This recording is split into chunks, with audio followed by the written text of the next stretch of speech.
So my name is Andrew Panaranza, and I have the great pleasure to introduce Patrick Tucker for today's Mentoring Monday.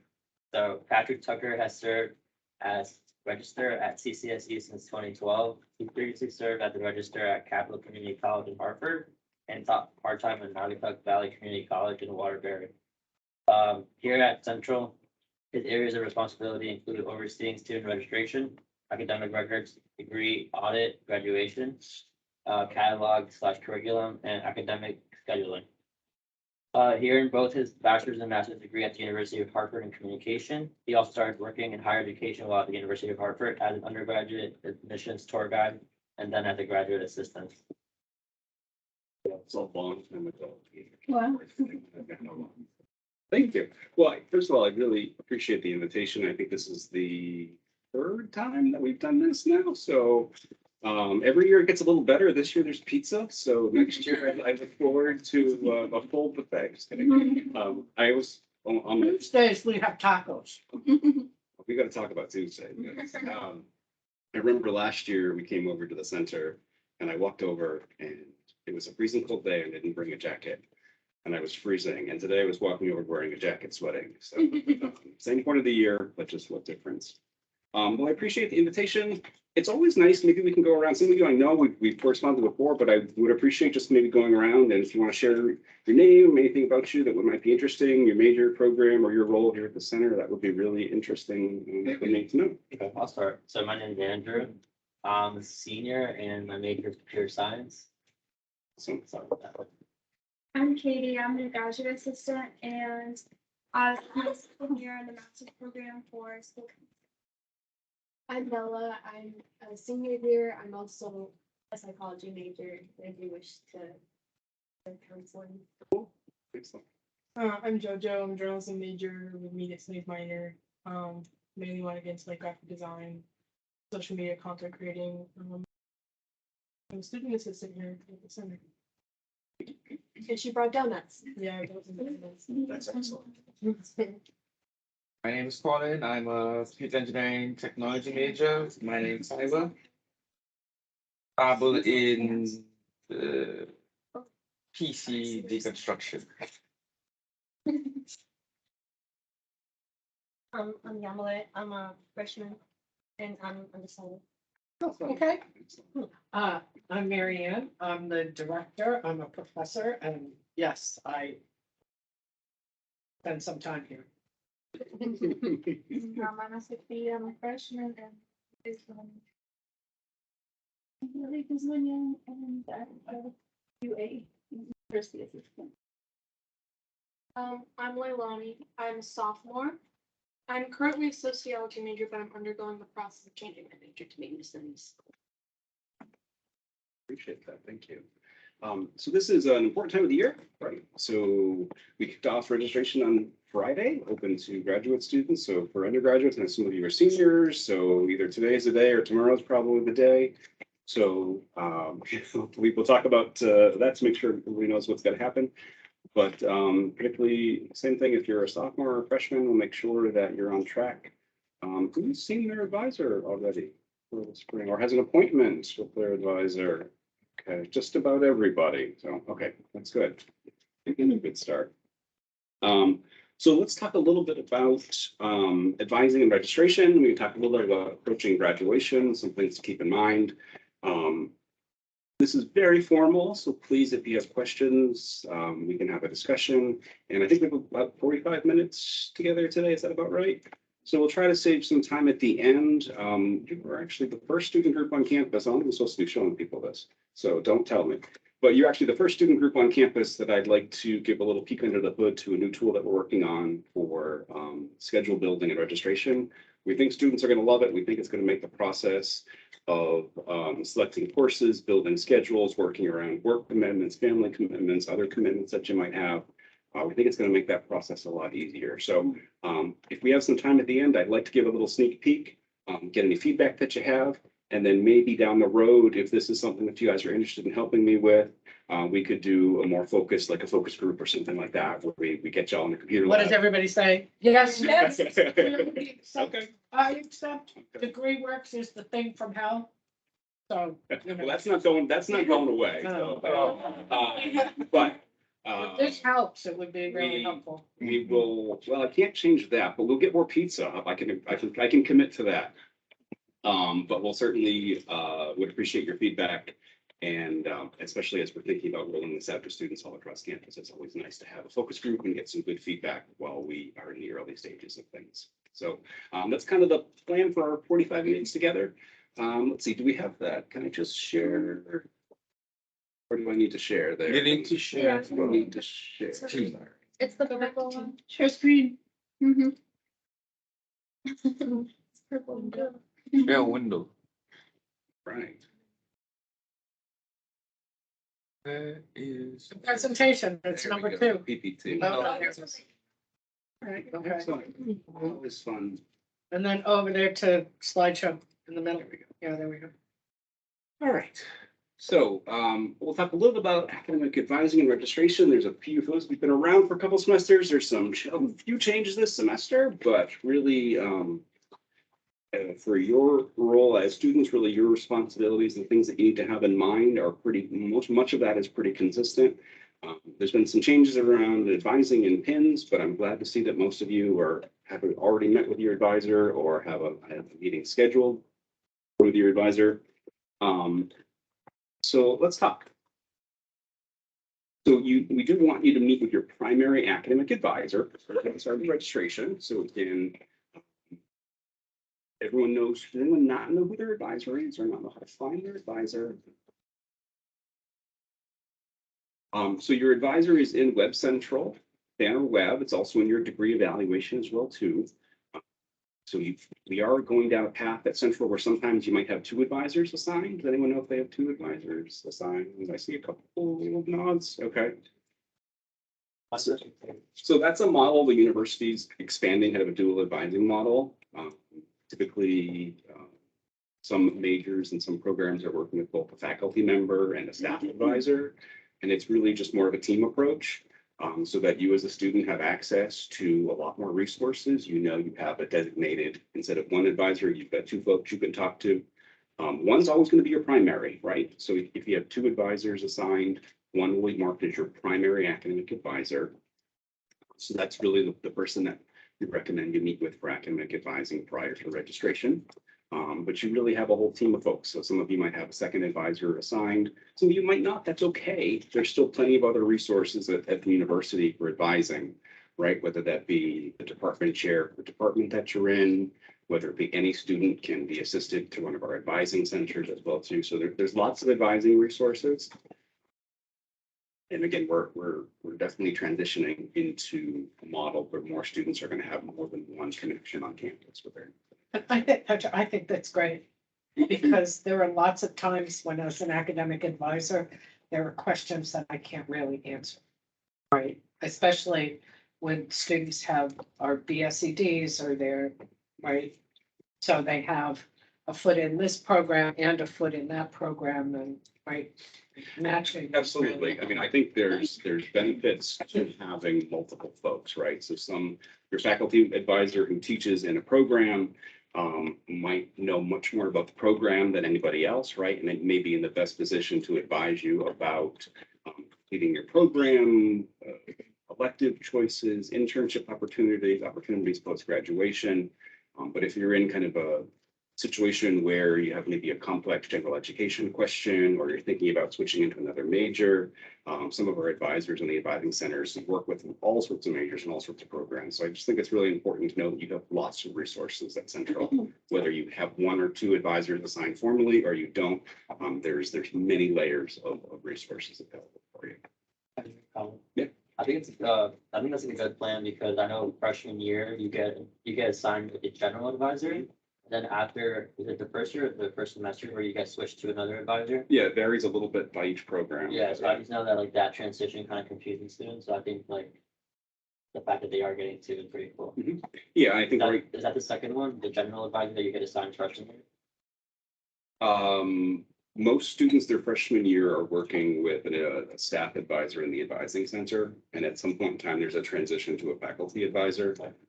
But I think what they're trying to build now is that relationship switches. So at one point in time, maybe when you're a freshman, kind of helping you onboard, the staff advisor in the advising center is your primary advisor. And then perhaps as you transition out of your freshman year, you're perhaps working more closely with a faculty advisor in your program, but knowing that the advisor from the advising center is still there to support you. So that model is being rolled out a little differently in different programs or majors or schools.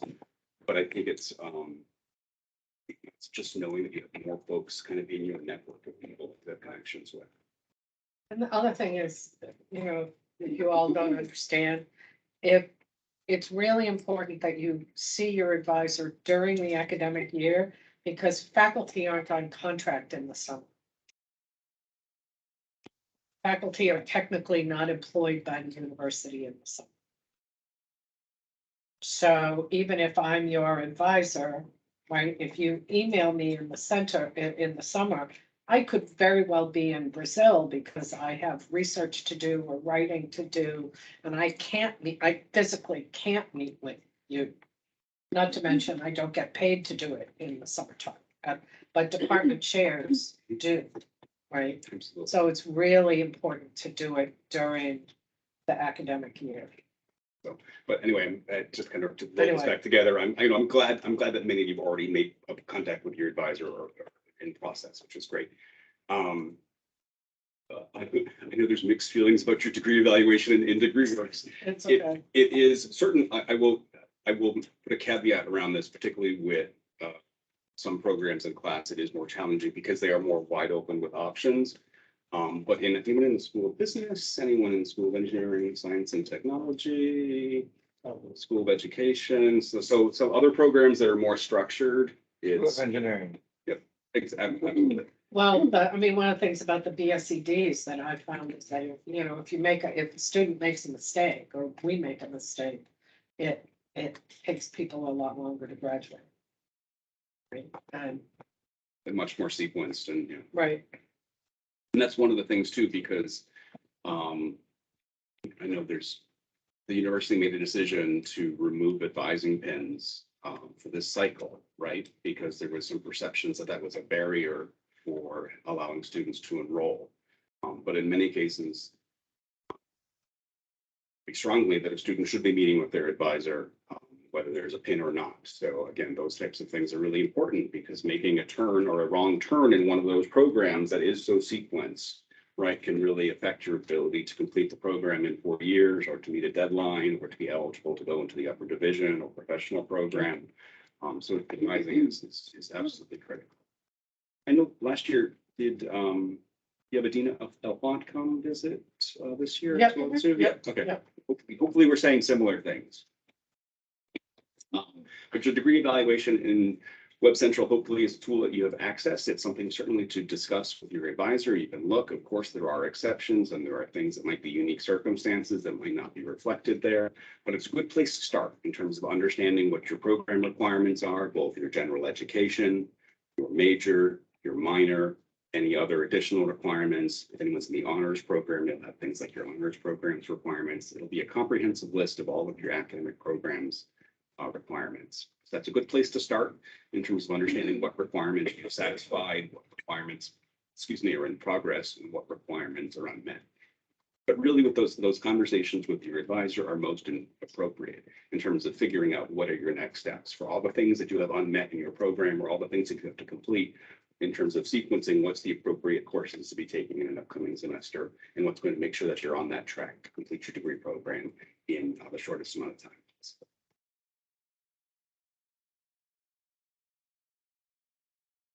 Okay, so talk about building your class schedule, and this is really the tool that I want to give you a little sneak peek of, as I hope going to help from. Because right now, you all know the course schedule, or if you don't know, the course schedule is posted online. If hopefully everyone's been perused, you've got your short list of courses that you're ready to go for that day. You can register.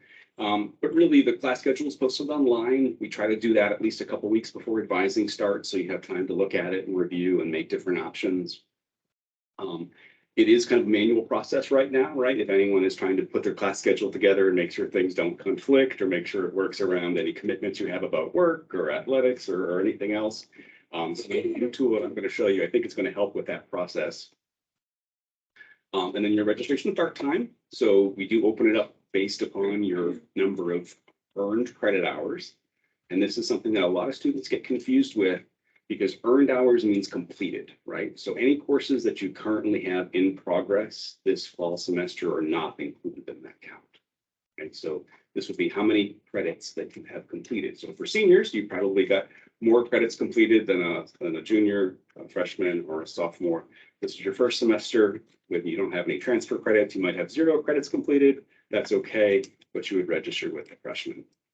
And you would simply then reference your transcript to find that number and then consult the schedule to look up your start. Has everyone looked at the schedule and knows when their start time is? Okay. If anyone doesn't, we'll have some time at the end. We can go in, we can check to see how many credits you have and figure out when your registration starts.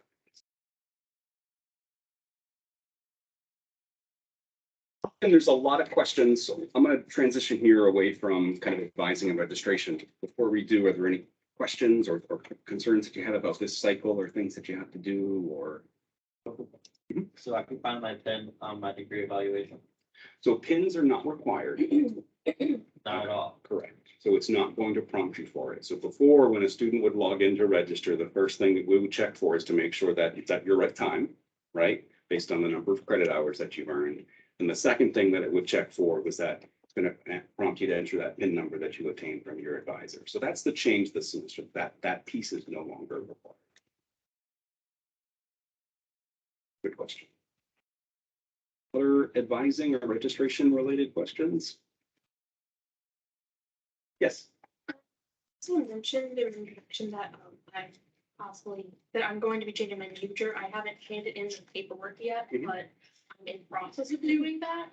Would I still see my advisor that I currently have? Would I wait for a new advisor, or would I see if I can get anything with the advising center? So have you already met with your advisor No, for the spring? So certainly when a student submits a major change, right, part of that process is the department would assign a new academic advisor in the program. So that's something that if you're holding off on, I would probably encourage that process to move along. I have the paperwork with me. I just have to go hand it to the department. So Okay. it's just a matter of seeing my advisor before I register for classes.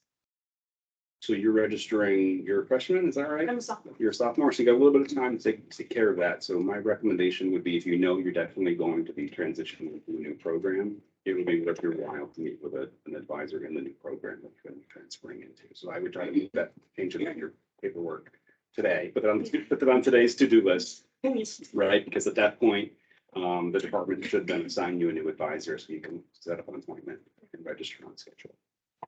Can I make a comment? Mhm. I don't know if this applies to all majors, but for engineering, when I was an engineering major, they kind of have like a flow chart of what classes to take. Mhm. I know that doesn't apply to all majors, but like if you're worried about, you don't know if you want to change your major, like I recommend going on the major website and see if they have those. Mhm. So then you could kind of make a choice of what classes you want, if you're not sure if you want to hand in that paperwork yet.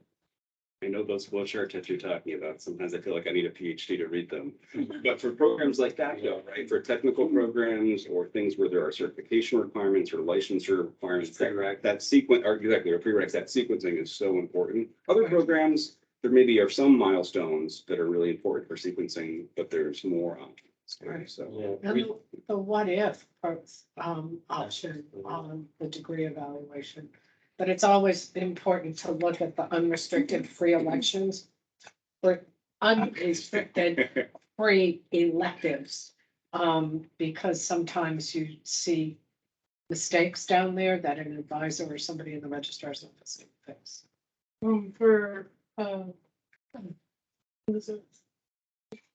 Lost the word. For Journals. programs, no, for Oh. programs like media studies, Mhm. you usually just need to take introductory classes, and then all the ones after that, you can kind of mix and match in between each semester. That's my 2 cents. you have a lot of For the media options, I think, studies. for electives or. Yeah, Yeah, so those are really good conversations with your advisor Yeah. about, depending upon what interests you have or what your plans are after graduation, how can you customize those to get the most out of it? Other programs, you don't have nearly as many choices. Yeah. So we can, at the end today, if anyone wants to sit down, we can, have a question about your individual registration start time or your degree audit, we can stick around and I'll eat a piece of pizza and we can work it out if you have any questions about your specific situation. Okay, so let's transition a little bit to kind of questions we get a lot about GPA. What does that mean? How is it calculated? How is it used? What are some considerations around this? So your grade point average. Has anyone ever tried to calculate their own GPA transcript? Okay, this Does is. it for you. It does do it for you, absolutely. But let's talk a little bit about how we calculate that and what it means. And then why GPA is important, what it matters, what some considerations are around GPA, particularly at your time here at the university, but also thinking about time after the university. So essentially, every letter grade, A through F, right, is assigned quality points or grade points. So the A is assigned to 4.0 all the way down to D minus, which is assigned 0.7, and the D of the F rather is 0. The grade point average is a weighted calculation based on the number of credits. So it was a 3-credit class, is it a 4-credit class, is it a 2-credit class? So we do these calculations for you automatically in the registrar's office at the end of each semester. It's an important thing to mind that keep in mind rather is that withdrawal grades do not count in your GPA. So sometimes that is a strategy, right? If you're having difficulties in the class or if there's other circumstances where you're concerned about how you're going to be your ability to successfully complete that course, you always want to have a conversation with your faculty member, right, to check in to see how you're doing. But withdrawal is an option that does not impact your GPA. There's also an incomplete grade option that doesn't impact your GPA. Incomplete grade is something that not a lot of folks know about. And this is, again, something where you'd have a conversation with your faculty member, say if you're struggling with the ability to complete the coursework, maybe there's something unexpected that's come up. You were sick at the end of the semester. There was something going on in your life that really impacted your ability to attend class for near the end of the semester. The incomplete is essentially an extension that allows you to work with the faculty member to complete the missing work. Have a grade change at the end once you've completed it. But I think the first thing before you consider withdrawing from a class, before you is to have a conversation with your faculty, right? Ask about your standing. Hopefully you have some feedback by this point in the semester. Hopefully, some of your faculty might use the gradebook and Blackboard. You have access to those types of things. So you're starting to gather some information through the course of the semester about how things are going. And you might have an idea of where your final standing at the end of the semester would be. So we might be able to back into your grade point average calculation. But as I mentioned before, we do calculate it automatically. It's down here. So on your transcript for each semester, there's an entry for each term, the courses that you completed, the grades that you earned, how many credits were associated with each class. In this example, it's all 3-credit courses. And then using that chart that we looked at before, the calculation of those quality points or grade points. So the calculations are right here. So in this case, the quality points of 42.90 divided by your GPA hours of 12 amount to be a term GPA of 357. So this is something that you can calculate yourself, particularly if you're anticipating what kind of grades you might be getting in this future semester, or you say, okay, my GPA as of last semester was a 3.0. I'm doing really well this semester. What if I were to get all A's in my classes? How would that impact my GPA? There is also on our website, there's also a GPA calculator tool. So if you go to the CCSU website, A to Z index, actually I think it's on Pipeline. You can find it at the end if you want. There's a GPA calculator tool where you can actually enter the grades that you believe you're going to obtain in your coursework, and it can help you understand how it might impact your GPA forward. So this is something you shouldn't be intimidated by, but you should understand how it's calculated and really be able to help kind of estimate kind of your academic standing and each semester as you're progressing based on grades that you think you're going to be receiving. Questions about this? Really good also to use, you can use this calculator to figure out like what you would need to get the Exactly. grades in order to get the GPA that you need to get into a program. Yes. So would I be able to like put in the grades I'd have right now and then see how that is? Or would I have to wait till the end of the semester to put those numbers in? So it's driven off of an assumption of what your final grade in the course would be. So you go back to your syllabus in each course, hopefully, and your faculty member is giving you information, hopefully, about how your final grade will be calculated. So you really need to use your syllabus to help estimate your standing in the class and what you anticipate your final grade would be in the course. And then you could use the calculator. Okay. Why does GPA matter? Lots of reasons, right? At the institution, we have a good standing policy, so that a student needs to have at least a 2.0 academic standing. If you go below that the first semester, you might be placed on academic probation. That's not the end of the world, right? A lot of students might have a difficult transition or a difficult semester once in a while. Probation is a good way to help you connect with resources at the university to help you overcome the challenges that you're having. So I know when students are making the transition from high school to college, sometimes that first semester is challenging. Sometimes you're still kind of figuring out what level of expectations are needed in your first semester. So some students might have a difficult semester. That's okay. If you find yourself on probation, that's okay, right? There's a very robust program. Do you have anyone from the Learning Center? Okay, yeah, so there's a great program that's run through the Learning Center with a coaching model that really helps students identify challenges and overcome them and get back in good standing. So certainly your GPA does matter for good academic standing, but please know, going on probation or having a difficult semester is not the end of the world. There's a support system here to help students overcome those challenges, and it's a very common occurrence. Similarly, if anyone is a financial aid recipient, financial aid has different rules about your GPA and eligibility for financial aid. So that's an area where financial aid is going to be checking to make sure that you're making progress in your program and that you are on track to graduate.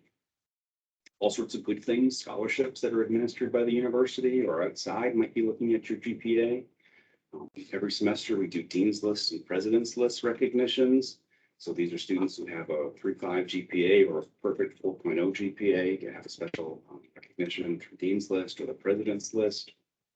Of course, your degree evaluation, we talked about that a little bit. Depending upon your program, there might be different GPA requirements or different admission requirements. Someone wants to go into student teaching or a specialized program. There might be some unique graduation requirements linked to that.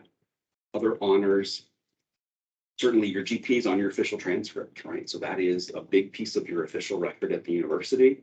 So it's not uncommon for employers, if you're applying for jobs, certainly if you're applying for graduate school, to request official copies of your transcripts, to look at coursework that you've taken, grades that you've earned, your GPA, those types of things. So it's important that you understand how that's calculated and how it's impacted, and to use some of the tools that we have to kind of help you predict what there's different decisions that you make in a semester, how that might impact your GPA going forward. There's lots of different ways that you can, taking what we talked about so far in terms of how to calculate your GPA and how to make sure that you're doing the best that you can with the choices that you have. Obviously, there's tons of resources at the university that can impact this, right? We talked about academic resources. So if you're having a difficult semester, you're working with the Learning Center. We have a pretty cool course repeat policy, so that if you struggled in a course and didn't do as well as you anticipated, we have a repeat policy that essentially allows you to retake that course and uncalculate the bad grade and recalculate the good grade. We have the incomplete grade policy that I talked about before. That's an option for students, that if you have circumstances or challenges that come up and you need to work with your faculty member to request an extension or for some additional work, taking an incomplete as a temporary grade is a lot better than an F or a D or something like that, and being able to work with a faculty member to make up missing coursework and hopefully have a successful outcome. But the thing you have to do is make sure you do it, because the bad thing that happens is that an incomplete automatically turns into an F 6 weeks into the next semester.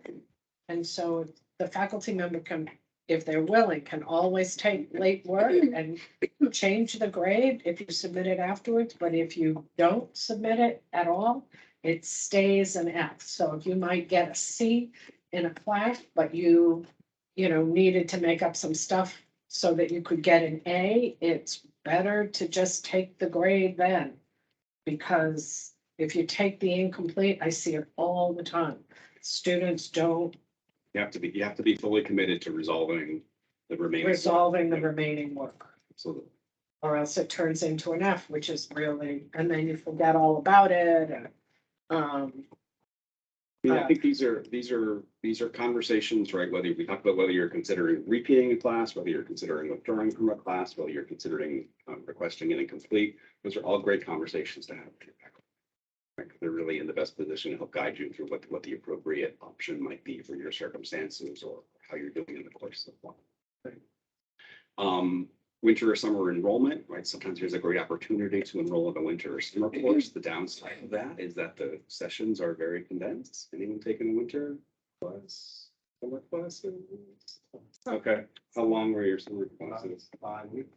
Okay, Say roughly that amount of time? okay. I've taught them and they're hard. Yeah. I mean, was it, how did you think workload was in 5 weeks? Was it 5 class. Thursday. Monday, Tuesday, Wednesday, Thursday? Yeah.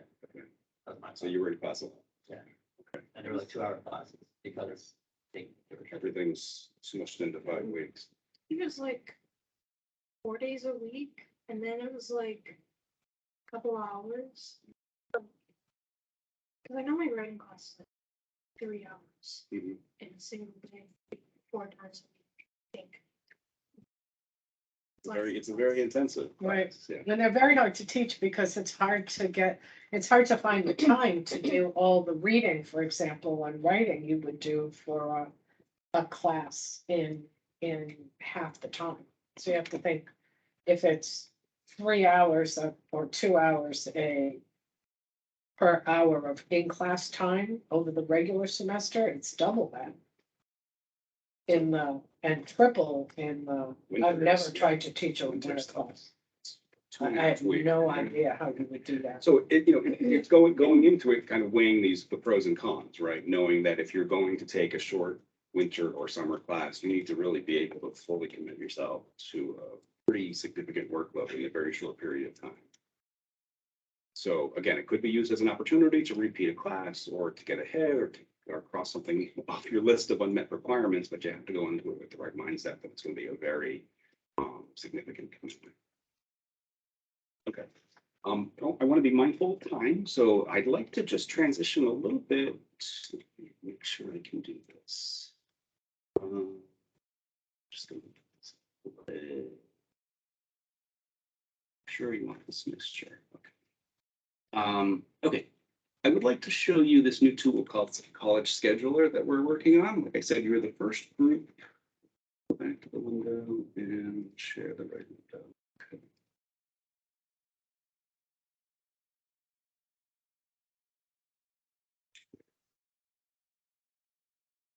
There we go. Thank you. All right. I want to share a tool that we're working on. This is in test right now, so this is not something that's available for you in Web Central. Coming soon. Stay tuned. Hopefully, Next year? Hopefully we're gonna work with some students this fall, right? And hopefully next spring it'll be open for everyone. So we want to kick the tires on this a little bit. So here's the scenario, right? You have met with your advisor, right? You have a list of courses, right? Maybe you want to be a full-time student. Maybe you've got 4 or 5 different options. You're looking at the schedule, trying to piece things together and work around different commitments that you have or synchronize things so that you're on campus 3 days a week, 4 days a week, not on Fridays, only on Fridays, whatever your interest might be. It can be a little bit of a challenge. So the schedule builder, let's look at spring. For example. Anyone have their course list handy of things that they know they want to take in the spring semester? Colin says he does. You do? Mhm. All right. So the first thing we'll do really here is it's going to ask you to add the courses that you plan on taking. So do you remember what the first course you want to take is? CET 346.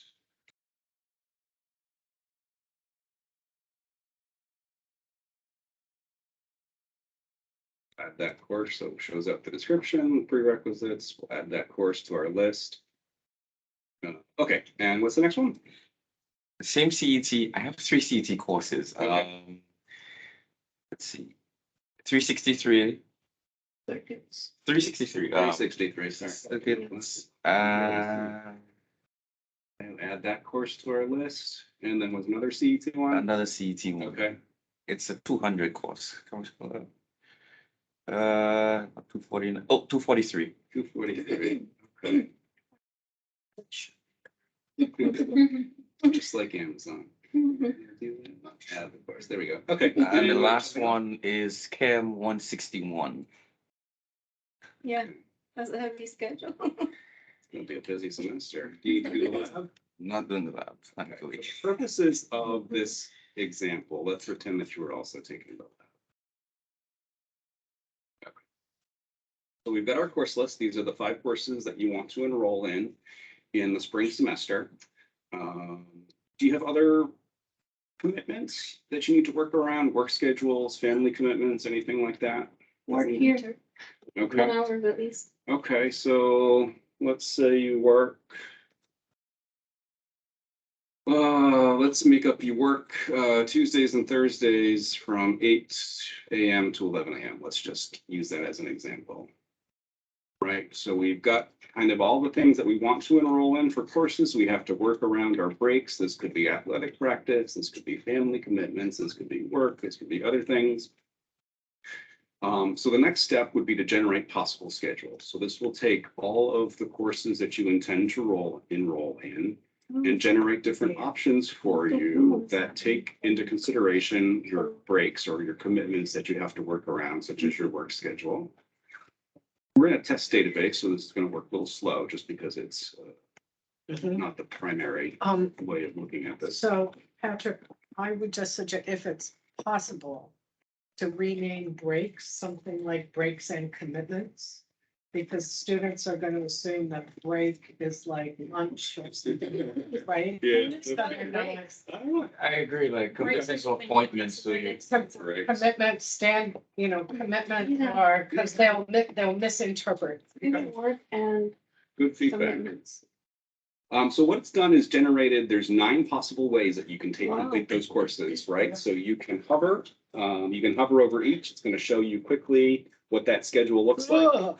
right? That's quite the Yeah, schedule. I'm doing the Monday, Wednesday, and my Tuesdays are nicer. That's the one I picked. So you can there see you all the go. different options where you can Wow. accommodate.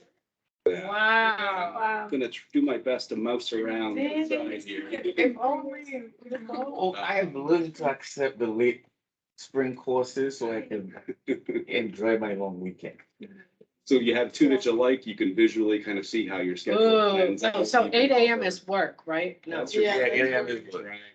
So you've got your chem lecture, you've got your CET, there's probably fewer choices with the CET, I'd imagine. And then, see, there's your chem lab. So, But although what I would say, looking at that, is if you're in class until 9 o'clock at night, you're gonna be a very special person who can get to work by 8 we o'clock. might want to adjust your work. schedule. Yeah, and see if we- see if we can negotiate. I mean, we know that you are a very special person, but you know what I'm saying? I mean, if you can go to sleep at 1, be up for 6, and get there for 8. You're younger than I am. So this essentially helps you build your schedule, right? So it takes the hard work out of trying to coordinate all of your different courses and working around other different commitments, and then shows you visually what your options are, right? And if you have one that you'd like, the neat thing is you can actually send it to your shopping cart, just like on Amazon, right? Save me your cart. And assuming that it is your registration day and time, it's going to give me all sorts of errors here. my You can goodness. actually register from right there. Wow. Please roll this up next semester, please. This was the reaction. I was It doesn't hoping for. exist yet. Wow. It's So gonna- please roll this up. It builds a schedule quote unquote for you and then you could just register right there. Yeah. Oh, It's just going to give me all sorts of errors because I am not a CET major and I'm not eligible to take those courses. So this is the part we're trying to connect this to Banner. So essentially you will be able to find a schedule that you'll like, put it in your shopping cart and essentially check out like Amazon. Wow. It's going to double check again to make sure that there's still seats available, that you meet all the prerequisites, all of the other normal things that would happen during registration. It is going to be, and like I said, we're in a test database, so weird things happen. So don't Wow, be surprised that this Oh is my not God. working. wow. But this is the tool. So it's And this would also, Patrick, yeah, theoretically, allow us to see something that many of us think is very important. How many classes students are taking and how many hours of paid work they're signing up for. assuming that They put it in do there. those types of things. Yeah, this is helpful too, because this is something that you could start and do. There's always a lot of anxiety about that registration start time, right? How many who sets their clock for 8:30, 10:30, or 1:30, right? This would allow you to essentially go in after you've seen your advisor and you've got your short list of courses, right? You can build a schedule. You can find one that is your first choice. Maybe you've got a backup or a second backup. You can favorite it and save it. And when your time comes to register, then it's just as simple as checking out and submitting it. So it's a lot of the hassle of trying to get in there at the last minute and enter all the course numbers and make sure you haven't done a time conflict where you're in two places at once and something doesn't work. This will all happen in this one tool. So Wow. what I would like to do, Wow, really, very cool. That's amazing. You can print it. Who did that program for the school? so this is a third-party tool called College Scheduler. It's owned by a company called Civitas Learning. You just bought it. But we bought it from them. Yeah. That's So our cool. colleagues, my colleague at Southern, Registrar at Southern, has been using this for a little bit, and I've been drooling over it for a while. So it was a pretty significant purchase, right? But I think the benefit to students is going to be really cool. And it takes a pain point that's very manual and stressful and hopefully puts it into a process that is just like buying something on Amazon, really. What does it look like when you This print it? Does looks it show great. this or does it show like the schedule with the blocks? I'm not sure, to be honest with you. Well, there's Oh, there kind of it a is. visual representation there below. You Like can when it actually shows see that. Yeah. Yeah. Okay, yeah. I think you can do both, right? You have like a visual schedule. So what I would like to do, I'm mindful of time, so we're just at 1 o'clock. What I would like to do, if you'd like to have me back, later this fall semester, when we have this kind of up and running, I know many of you would have already registered for the fall semester, but we hopefully will be at a point where we could really benefit from more feedback. So little things like, hey, can you change the label of breaks to something else so that's clear to students what it means? Or, hey, I got to this point, but I was confused. Or, we need, when it prints, what does it look like? Those types of things. We really need a focus group of students to kind of help us understand how this works for you. So I'd like to come So, back. Katie and Millie, make it so. Let's test this. Oh, let's So, test let's it. say if you pass a fall. Yep. Is it possible to like, do I have to get signed up for the wait list or like, do you have a backup class you can put in just in case the class is full or is Yep. that not?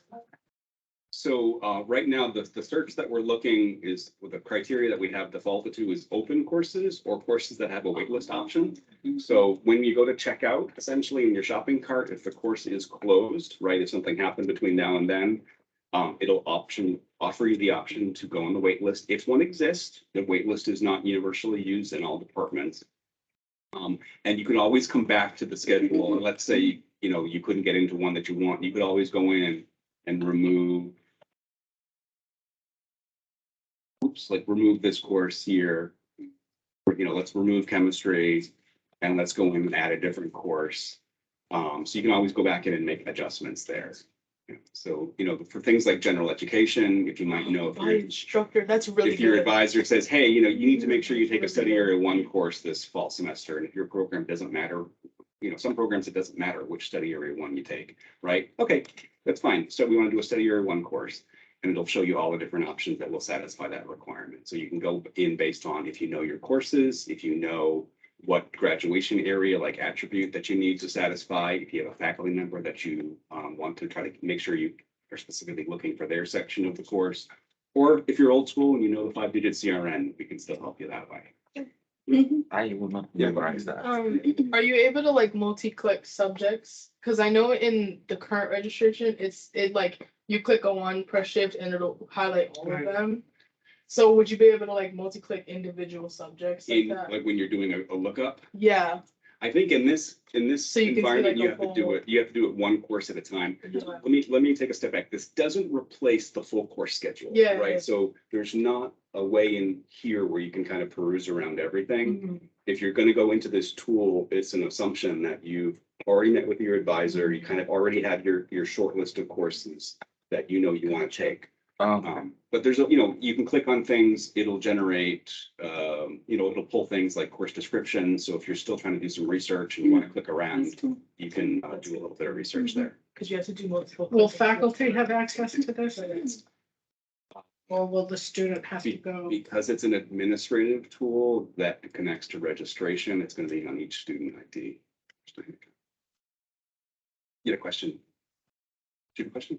Oh, my question is for the attribute types, would it allow you to do multiple? Let's say you're looking for study area 1, but you're also specific in which part on the study area 1. If you show it an arts class or humanities, could you do study area 1 arts? Would it let you do that? Or is it Exactly. just So like let's, for example, if your advisor said, hey, you really need to take a study area 1 next semester. Okay, fine. Then it's immediately going to filter down to just the subject areas that satisfy that. So you're like, wow, I've got all these choices. But there was just a second one that said study area 1 literature. That's a different requirement. So you do it one course at a time. Okay, Because at this point, you're really adding courses to your course list. okay. So you're building out that course list. And then once you've got your course list, is when you go back and would generate different options for your schedules. This is very much a work in progress. But I appreciate you letting me show. Oh. Don't tell anybody else we're still working on it. So Patrick, it's being recorded. We'll take out the last bit. In full disclosure, the provost did announce this to the university. This is the project we're working on. But we hope to be at a point later in this fall semester where we can actually have you guys in a computer lab and kind of kick the tires for us. And then next spring, hopefully this is something that will be open for everybody at the university. It's so fun. Oh, right here. I know. Yeah, Right. one of these days we ought to have a chat about like some of the back and forth thing faculty have to do to find things on the full registration schedule, but we don't have to do On the that. now. website, Yeah, yeah, what website is a particular sore point with me. Excellent. yeah, I Right. mean, you can't, it's very clunky. You're talking about this new website, I haven't seen it. I know, I mean, so from an advisor's perspective, it seems to me that having somewhere in Banner the ability to just click and pull up the registration times rather than going and forms, rather than going out and pulling it in. So you always have multiple tabs open and it's It's cumbersome. Yeah. right. And So- and to see how many spaces are open, right, you have to go in through, anyway, it's just. I think hopefully, while this tool doesn't address that, I hope at least consolidates it. You'll be able to do all your schedule building, planning, registration in one point. So that right now is something This that is- you may have been going back and forth from This is three different beautiful. tabs. So I think it's a move in the right direction.